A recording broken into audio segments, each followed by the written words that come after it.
ಓಂ ಶಾಂತಿ. ವೀಕ್ಷಕರ ಅಭಿಮಾನಿಗಳೇ, ಭಕ್ತರೇ, ಗುರುಮಕ್ಕಳೇ, ಮಿತ್ರರೇ, ನಿಮ್ಮೆಲ್ಲರಿಗೂ ಒಳ್ಳೆಯದಾಗಲಿ.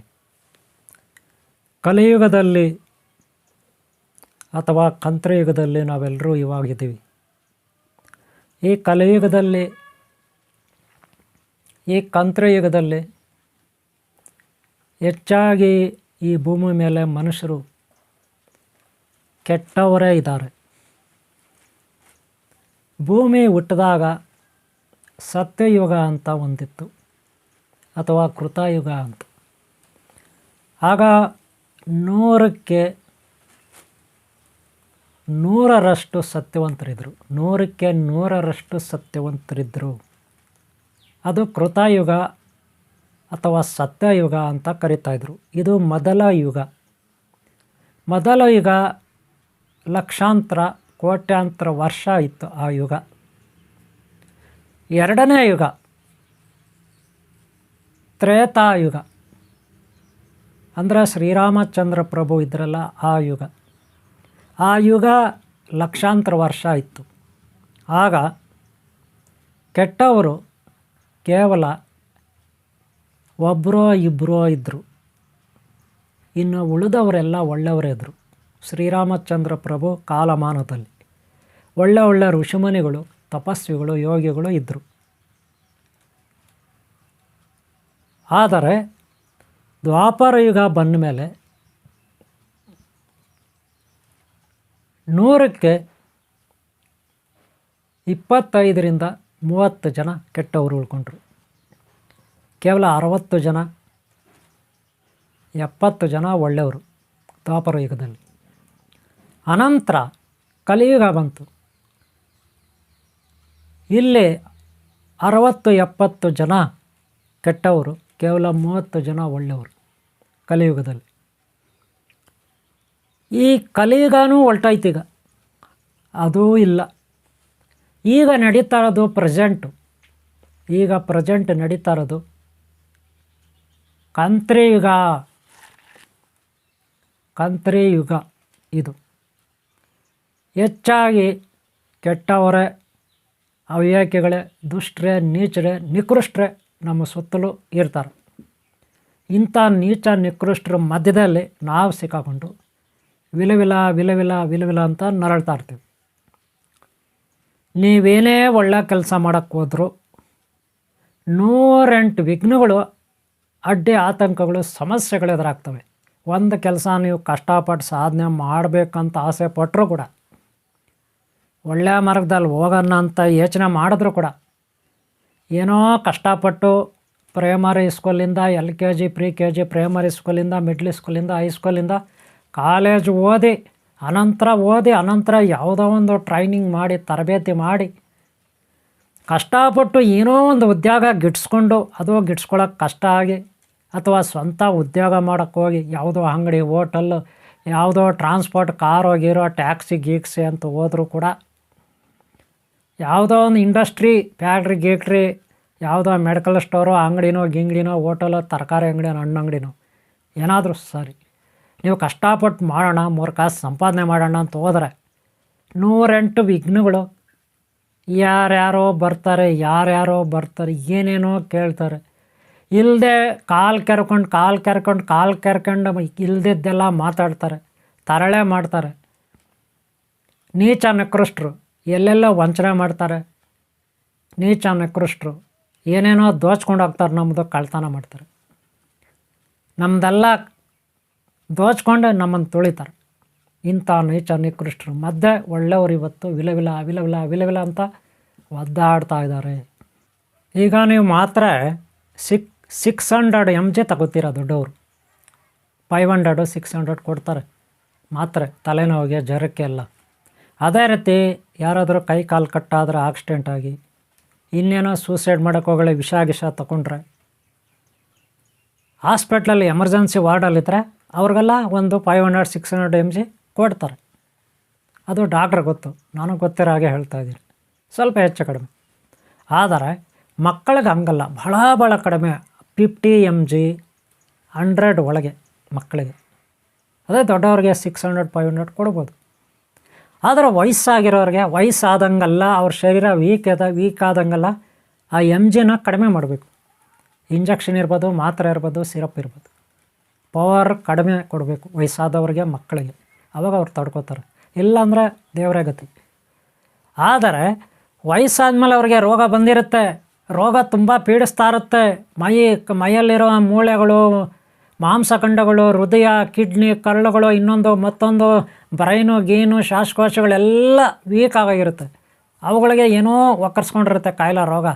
ಅವ್ರು ಮಾಡಬಾರ್ದು ಪಾಪಗಳು ಮಾಡಿ ಒಕ್ಕರ್ಸ್ಕೊಂಡಿರುತ್ತೆ. ಅಥವಾ ಅವರು ಪೂರ್ವಿಕರು, ತಾತ ಮುತ್ತಾದ ಅವ್ರ ಮೇಲೆ ಇರ್ತಾರೆ ಪೂರ್ವಿಕರು. ಅವ್ರು ಯಾವುದೋ ಪಾಪಗಳು ಮಾಡಿ ಏನೇನೋ ಕೆಟ್ಟದ್ದು ಮಾಡಿರ್ತಾರೆ. ಅದು ವಂಶವಾಹಿ ಬಂದ್ಬಿಟ್ಟಿರುತ್ತೆ ಇವ್ರಿಗೆ, DNA ಅವ್ರ DNA ಬಂದ್ಬಿಟ್ಟಿರುತ್ತೆ. ಅವ್ರ ಕರ್ಮ ಇವ್ರಿಗೆ ಒಕ್ಕರ್ಸ್ಕೊಂಡಿರುತ್ತೆ. ಪಾಪ ಇವರು ಒಳ್ಳೆಯವ್ರಾಗಿರ್ತಾರೆ, ಅವ್ರದ್ದು ಇವ್ರಿಗೆ ಒಕ್ಕರ್ಸ್ಕೊಬಿಟ್ಟಿರುತ್ತೆ. ಇವ್ರಿಗೆ ಎಲ್ಲೆಲ್ಲಿದ ಕಾಯಿಲೆಗಳು, ಎಲ್ಲೆಲ್ಲಿದ ಅಂಗಾಂಗಗಳು ಕಳ್ಕೊತಾರೆ.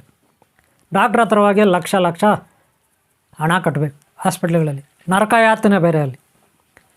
ಕೆಲವರು ಇಲ್ಲೇ ಪಾಪ ಮಾಡ್ತಾರೆ. ದೊಡ್ಡ ಪುಡಿಂಗ ಅನ್ನೋದು ನೋಡಿರ್ಬೇಕು ನೀವು. ಎಲ್ಲೆಲ್ಲೋ ಗಲಾಟೆಗಳು, ದೋಂಬಿಗಳು, ಜಗಳಗಳು, ತಗಾದೆಗಳು, ವಂಚನೆ, ಮೋಸ ಇದೆಲ್ಲ ಮಾಡ್ತಾರೆ ಕೆಲವರು ಉದ್ದೇಶಪೂರ್ವಕವಾಗಿ. ಇವರು ವಯಸ್ಸಾದ್ಮೇಲೆ ತಗಲಾಕೊಂತಾರೆ ರೋಗಗಳಿಗೆ, ಬಾಧೆಗಳಿಗೆ. ಆವಾಗೆಲ್ಲ ಒಂದೊಂದೇ ಫೈಲರ್ ಆಗುತ್ತೆ. ಒಂದು ಕಿಡ್ನಿ, ಇನ್ನೊಂದು ಮತ್ತೊಂದು ಎಲ್ಲ ಫೈಲರ್ ಆಗುತ್ತೆ. ಲಾಸ್ಟಿಗೆ ಡಾಕ್ಟ್ರು ಕೂಡ ಡೋಸೇಜ್ ಕೊಡೋಕ್ಕಾಗಲ್ಲ, ಕಡಿಮೆ ಡೋಸೇಜ್ ಕೊಡ್ತಾರೆ. ಆವಾಗ ಇವರು ಕಡಿಮೆ ಡೋಸೇಜ್ ಕೊಟ್ಟರೆ ಇವ್ರ ನೋವು ಕಡಿಮೆ ಆಗಲ್ಲ. ಕಡಿಮೆ ಡೋಸೇಜ್ ಕೊಟ್ಟರೆ ಇವ್ರ ನೋವು ಕಡಿಮೆ ಆಗಲ್ಲ, ನೋವು ಹಂಗೆ ಇರುತ್ತೆ. ಜಾಸ್ತಿ ಡೋಸೇಜ್ ಕೊಟ್ಟರೆ ಇವ್ರು ಹೊರಟಾಗ್ತಾರೆ ಮೇಲೆ, ಅಥವಾ ರಿಯಾಕ್ಷನ್ ಆಗಿ ಇನ್ನೂ ಏನೇನೋ ಒಕ್ಕರ್ಸ್ಕೊಳ್ತಾರೆ. ಅವಾಗ ಅದಕ್ಕೆ ಡಾಕ್ಟ್ರು ಹಂಗೆಲ್ಲ ಕೊಡೋಕ್ಕಾಗಲ್ಲಪ್ಪ, ನಿನಗೆ ವಯಸ್ಸಾಗಿದೆ, ಜಾಸ್ತಿ ಕೊಡೋಂಗಿಲ್ಲ, ಕಡಿಮೆನೇ ಕೊಡೋದು ನಾವು. ಇಷ್ಟ ಇದ್ದರೆ ಹಾಸ್ಪಿಟ್ಲಲ್ಲಿರೋ, ಇಲ್ಲಾಂದ್ರೆ ಹೊರಟೋಗು, ಡಿಸ್ಚಾರ್ಜ್ ಮಾಡ್ಕೊಂಡು ಹೋಗ್ಬಿಡು ಅಂದ್ಬಿಡ್ತಾರೆ ಡಾಕ್ಟ್ರು. ಆವಾಗ ಇವ್ರು ಏನು ಮಾಡೋದು ಅಂತ ಕಡಿಮೆನೇ ತೊಗೋತಾರೆ. ಕಡಿಮೆ ತಗೊಂಡ್ರೆ ರೋಗ ವಾಸಿ ಆಗೋಲ್ಲ. ನರಳಬೇಕು. ವಯಸ್ಸಾಗಿರುತ್ತೆ. ಇದ್ದಿದ್ದ ಕಡೆನೇ 1, 2, 3 ಎಲ್ಲ ಇದ್ದಿದ್ದ ಕಡೆನೇ ಯಾರು ನೋಡ್ತಾರೆ ಅವಾಗ? ಇವ್ರದ್ದು ಎಷ್ಟೇ ಹಣ ಇರಲಿ, ಬ್ಯಾಂಕಲ್ಲಿ ಎಷ್ಟೇ ಆಸ್ತಿ ಇರಲಿ, ಯಾರು ನೋಡ್ತಾರೆ? ಇದ್ದಿದ್ದ ಕಡೆ ಅವರು 1, 2 ದಿನ 3 ದಿನ ನೋಡ್ತಾರೆ, ಆಮೇಲೆ ಅಷ್ಟೇ. ಇದು ಪರಿಸ್ಥಿತಿ ಅನುಭವಿಸ್ತಾರೆ. ದೈಹಿಕವಾಗಿ, ಮಾನಸಿಕವಾಗಿ. ಯಾರ್ಯಾರೋ ಮಾನಸಿಕವಾಗಿ ಹಿಂಸೆ, ಯಾರ್ಯಾರೋ ಇವ್ರು ದುಡ್ಡು ಕೊಟ್ಬಿಟ್ಟಿರ್ತಾರೆ ಬಡ್ಡಿಗೆ, ಅವ್ರು ವಾಪಸ್ ಕೊಡೋಲ್ಲ, ಅದು ಬೇರೆ ಕೊರಗು. ಇನ್ನೂ ಯಾವ್ಯಾವುದೋ ಜಮೀನು ಗಲಾಟೆಗಳು ಅದು ಇದು ಕೋರ್ಟಲ್ಲಿರುತ್ತೆ, ಅದು ಬೇರೆ ಫೀಲಿಂಗ್ ಇವ್ರಿಗೆ. ಏನೇನೋ ಇವ್ರಿಗೆ ಫೀಲಿಂಗು. ಸಾಯೋ ಟೈಮಿಗೆ ರೋಗಗಳು ಅವಣಿಸ್ಕೊಬಿಟ್ಟಿದೆ. ಯಾಕೆ? ಹಿಂದೆ ಮಾಡಬಾರ್ದು ಪಾಪಗಳು ಮಾಡಿರ್ತಾರೆ ಇವರು, ಭಾಳ ಭಯಾನಕವಾಗಿ ಮಾಡಿರ್ತಾರೆ. ಅಥವಾ ಪೂರ್ವಿಕರು ಮಾಡಿರ್ತಾರೆ, ಯಾವುದೋ ಒಂದು ರೂಪದಲ್ಲಿ ಒಕ್ಕರ್ಸ್ಕೊಂಡಿರುತ್ತೆ. ಅಥವಾ ಇವರು ಸಪೋರ್ಟ್ ಮಾಡಿರ್ತಾರೆ ಬೇರೆಯವ್ರಿಗೆ, ಪಾಪ ಮಾಡೋರಿಗೆ ಯಾವುದೋ ಒಂದು ರೂಪದಲ್ಲಿ ಒಕ್ಕರ್ಸ್ಕೊಂಡಿರುತ್ತೆ. ಅದಕ್ಕೆ ಈ ಕಂತ್ರಯುಗದಲ್ಲಿ ಕೆಟ್ಟವ್ರು ಜಾಸ್ತಿ ಇದ್ದಾರೆ, ಅವ್ರ ಮಧ್ಯೆ ನಾವಿದ್ವಿ. ನಾವೊಂದು ಒಳ್ಳೆ ಕೆಲಸ ಮಾಡೋದು ಕಷ್ಟ. ನಾವೇನೋ ಜೀವನ ಮಾಡಬೇಕು, ಏನೋ ಒಂದು 3 ಕಾಸು ಸಂಪಾದನೆ ಮಾಡಬೇಕು, ಹೆಂಡತಿ ಮಕ್ಕಳು, ಮನೆ ಸಂಸಾರ, ಗಂಡ ಮನೆ ಮಕ್ಕಳು ಅಂತೀವಲ್ಲ, ಹಾಗೆ ಸಂಸಾರ ಮ್ಯಾನೇಜ್ ಮಾಡಬೇಕು ಅಂತ ನಾವು ಕಷ್ಟಪಟ್ಟು ಹೋಗ್ತಾರೆ ಒಳ್ಳೆಯವರು. ಆದರೆ ದುರಾದೃಷ್ಟ ಅಂದರೆ ಕೆಟ್ಟವರೇ ಎಲ್ಲ ಕಡೆ ಒಕ್ಕರ್ಸ್ಕೊಬಿಟ್ಟಿದ್ದಾರೆ, ಎಲ್ಲೋದ್ರೂ ಅವರೇ. ಆದರೂ ಬೇರೆ ದಾರಿ ಇಲ್ಲ. ಒಳ್ಳೆಯವರು ಕೂಡ ಕೆಟ್ಟವರಾಗ್ಬಿಡ್ತಾರೆ ದುರಾದೃಷ್ಟ ಅಂದರೆ. ಇಲ್ಲಿ ಲಾಜಿಕ್ ಏನಪ್ಪ ಅಂದರೆ, ಒಳ್ಳೆಯವರು ಕೂಡ ಕೆಟ್ಟವರಾಗ್ಬಿಡ್ತಾರೆ ಇಂಥವ್ರ ಮಧ್ಯೆ. ಅದಕ್ಕೆ ನಾವು ಯಾವಾಗೂ ನಮ್ಮ ಒಳ್ಳೆತನನ ಕಳ್ಕೊಬಾರ್ದು. ನ್ಯಾಯ, ನೀತಿ, ಸತ್ಯ, ಧರ್ಮದಿಂದ ನಾವು ಹಿಂದೆ ಸರಿಬಾರ್ದು. ಎಷ್ಟೇ ಕಷ್ಟ ಬರಲಿ, ಎಷ್ಟೇ ದುಃಖ ಆಗಲಿ, ಏನೇನು ಹೋಗಿ ಬರಲಿ, ಹಳೆಯ ಕಾಲದಿಂದ ನಾವು ಸತ್ಯುಗ ಹೆಂಗಿತ್ತು, ತ್ರೇತಾಯುಗ ಹೆಂಗಿತ್ತು, ದ್ವಾಪರ ಯುಗ ಹೆಂಗಿತ್ತು, ಕಲಿಯುಗ ಹೆಂಗಿತ್ತು, ಈಗ ಕಂತ್ರಿಯುಗ ಹೆಂಗಿದೆ, ಇದನ್ನು ಅರ್ಥ ಮಾಡಿಕೊಂಡು ನಾವು ದೃಢವಾದ ಒಂದು ಸಂಕಲ್ಪವನ್ನು ಮಾಡಿ ನ್ಯಾಯ, ನೀತಿ, ಸತ್ಯ, ಧರ್ಮದಲ್ಲಿನ ಹೋಗಬೇಕು. ಭಗವಂತನನ್ನು, ಭಗವತಿಯನ್ನು ನಂಬಿ ಅವರ ಮೇಲೆ ಭಕ್ತಿ ಇಟ್ಟು ನಾವು ಪ್ರತಿನಿತ್ಯ 5 ನಿಮಿಷ, 10 ನಿಮಿಷ, ಅರ್ಧ ಗಂಟೆ, 1 ಗಂಟೆ ಹಿಂಗೆ ಅವ್ರ ಬಗ್ಗೆ ಧ್ಯಾನ, ತಪಸ್ಸನ್ನು ಮಾಡಬೇಕು. ಯಾವುದೋ ಒಂದು ದೇವತೆ, ಗುರುವಿನ ಮಂತ್ರ ಇಟ್ಕೊಂಡು. ಇದರಿಂದ ದೈವಭಕ್ತಿ, ದೈವಶಕ್ತಿ ನಮ್ಮಲ್ಲಿ ಹೆಚ್ಚಾಗುತ್ತೆ. ಅದು ನಮಗೆ ಅವರ ಆಗಿ, ನಮ್ಮ ಸುತ್ತಲೂ ಒಂದು ಶಕ್ತಿಯಾಗಿ ನಮ್ಮನ್ನು ರಕ್ಷಣೆ ಮಾಡುತ್ತೆ. ಹಾಗೆ ನಮ್ಮ ಎಲ್ಲ ಆಲೋಚನೆಗಳು, ನಮ್ಮ ಉದ್ದೇಶಗಳು, ಇದೆಲ್ಲವನ್ನು ಈ ಪ್ರಕೃತಿ ನೋಡ್ತಾ ಇರುತ್ತೆ, ನಮ್ಮನ್ನು ಗಮನಿಸ್ತಾ ಇರುತ್ತೆ ಪ್ರಕೃತಿ. ಬೆಟ್ಟ, ಗುಡ್ಡ, ಮರ, ಗಿಡ, ಬಳ್ಳಿ, ಪ್ರಾಣಿಗಳು, ಪಕ್ಷಿಗಳೆಲ್ಲವೂ, ಕ್ರಿಮಿಕೀಟಾದಿಗಳು ನಮ್ಮನ್ನು ಗಮನಿಸ್ತಾ ಇರ್ತವೆ. ಪಂಚಭೂತಗಳ ಶಕ್ತಿ, ಅವುಗಳ ಆಶೀರ್ವಾದ, ಹಾಗೆ ದೈವಿ ಶಕ್ತಿ, ಗುರು ಶಕ್ತಿ ಆಶೀರ್ವಾದ ನಮ್ಮ ಮೇಲೆ ಇರುತ್ತೆ. ಅವು ನಮ್ಮನ್ನು ರಕ್ಷಣೆ ಮಾಡ್ತವೆ. ಕಲಿಯುಗದಲ್ಲಿ ನೀವು ಅರ್ಧ ಗಂಟೆ ತಪಸ್ಸು ಮಾಡಿದ್ರೆ ಸಾಕು, ಧ್ಯಾನ ಮಾಡಿದ್ರೆ ಸಾಕು, ಭಗವಂತ ಒಲಿತಾರೆ. ಭಕ್ತಿ ಇರಬೇಕಷ್ಟೇ ನಮ್ಮಲ್ಲಿ, ಒಳ್ಳೆಯ ಮನಸ್ಸು, ಭಾವನೆಗಳು, ನಿರ್ಮಲವಾದ ಭಕ್ತಿ ಇರಬೇಕು. ಅದೇ ಹಳೆಯ ಕಾಲದಲ್ಲಿ 100 ವರ್ಷ 1000 ವರ್ಷ ತಪಸ್ಸು ಮಾಡಬೇಕಾಗಿತ್ತು. ಅವಾಗಲೂ ಭಗವಂತ ಒಲಿತಾ ಇದ್ನೋ ಇಲ್ವೋ ಗೊತ್ತಿಲ್ಲ. ಎಷ್ಟೋ ಜನ ಋಷಿಮುನಿಗಳು ತಲೆ ಕೆಳಗಾಕಿ ಕಾಲ ಮೇಲೆತ್ತಿ ತಪಸ್ಸು ಸಾಧನೆ ಮಾಡಿ ಲಾಸ್ಟ್ಗೆ ಹಂಗೆ ಸತ್ತು ಹೋಗೋರು. ಸಾವಿರಾರು ಲಕ್ಷಾಂತರ ವರ್ಷ ತಪಸ್ಸು ಮಾಡಿ ಹಂಗೆ ಹೋಗೋರು. ಲಾಸ್ಟಿಗೆ ಭಗವಂತಿ ಒಲಿತಾ ಇರಲಿಲ್ಲ ಅವರಿಗೆ. ಆದರೆ ಕಲಿಯುಗದಲ್ಲಿ ಹಂಗಲ್ಲ, ಕೇವಲ ಅರ್ಧ ಗಂಟೆ 15 ನಿಮಿಷ ಕೂತ್ಕೊಂಡ್ರು ಕೂಡ ಭಗವಂತ ಒಲಿತಾನೆ ಅಂತ ಒಂದು ಸೂತ್ರ ಇದೆ, ಒಂದು ತತ್ವ ಇದೆ, ಒಂದು ನಂಬಿಕೆ ಇದೆ, ಒಂದು ಸಿದ್ಧಾಂತ ಇದೆ. ಪ್ರಯತ್ನ ಪಡಿ, ಕಷ್ಟಪಡಿ, ಯಾರಿಗೋ ಯಾವುದಕ್ಕೋ ಹೆದರ್ಕೋಬೇಡಿ. ನಿಮ್ಮಲ್ಲಿರುವ ಶಕ್ತಿಯನ್ನು ಹೊರಗೆ ತನ್ನಿ. ನಿಮ್ಮಲ್ಲಿರುವ ಸುಪ್ರೀಂ ಪವರ್,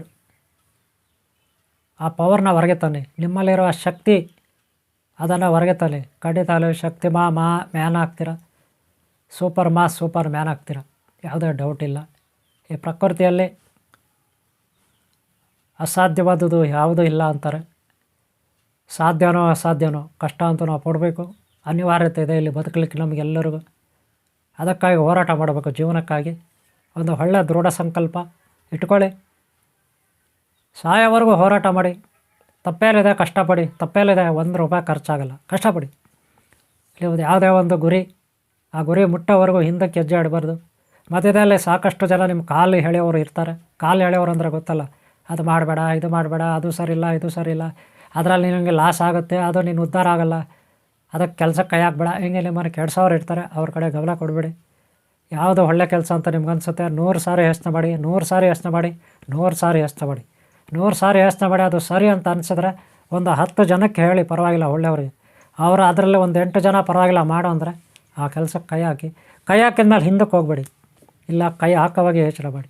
ಇದು ಲಲ್ ಸೂತ್ರ, ಇದು ನಿಮ್ಮದಾಗಿರಲಿ. ಓಕೆ ಅವರೇ, ನಿಮ್ಮ ಕೆಲಸಗಳಲ್ಲಿ ಒಳ್ಳೆಯದಾಗಲಿ, ಪ್ರಯತ್ನ ಪಡಿ. ಈ ವಿಡಿಯೋಲ್ಲ ಇಲ್ಲಿ ಮುಗಿಸ್ತಾ ಇದ್ದೀನಿ. ಸದಾಲೆ ಒಳ್ಳೆಯದಾಗಲಿ, ಹೆದರ್ಕೋಬೇಡಿ. ದೈವಭಕ್ತಿ ಕಲಿಯುಗದಲ್ಲಿ, ಕಂತ್ರಯುಗದಲ್ಲಿ ನಿರ್ಮಲವಾದ ಭಕ್ತಿ ಇದ್ದರೆ ಅತಿ ಬೇಗನೆ ಗುರು ದೈವ ಒಲಿತಾರೆ. ಯಾವುದೇ ಚಿಂತೆ ಮಾಡಬೇಡಿ. ಖಂಡಿತ ಅವರು ದಯ ಅನುಕಂಪ ಇದ್ದರೆ ಗುರು ದೈವದು. ಖಂಡಿತ ನಾವು ಒಂದೊಂದು ಮೆಟ್ಲು ಮೇಲೆ ಹೋಗ್ತೀವಿ, ಮೇಲೆ ಹೋಗ್ತೀವಿ, ಬೇಗನೆ ಉದ್ಧಾರ ಆಗ್ತೀರಿ. ಎಷ್ಟೇ ಕಷ್ಟಗಳಿರಲಿ, ಎಷ್ಟೇ ಸಮಸ್ಯೆಗಳಿರಲಿ, ಎಷ್ಟೇ ರೋಗಗಳಿರಲಿ, ಶತ್ರು ಬಾಧೆ ಇರಲಿ, ಅದರಿಂದ ನಾವು ಮುಕ್ತರಾಗ್ತೀರಿ. ಎಷ್ಟೇ ದಾರಿದ್ರ್ಯ ಇರಲಿ, ಅದರಿಂದ ಮುಕ್ತರಾಗ್ತೀರಿ. ಯಾವುದೇ ಸಂದೇಹ ಇಲ್ಲ. ಗುರುಭಕ್ತಿ ದೈವಭಕ್ತಿ ಕಲಿಯುಗದಲ್ಲಿ ಅತಿ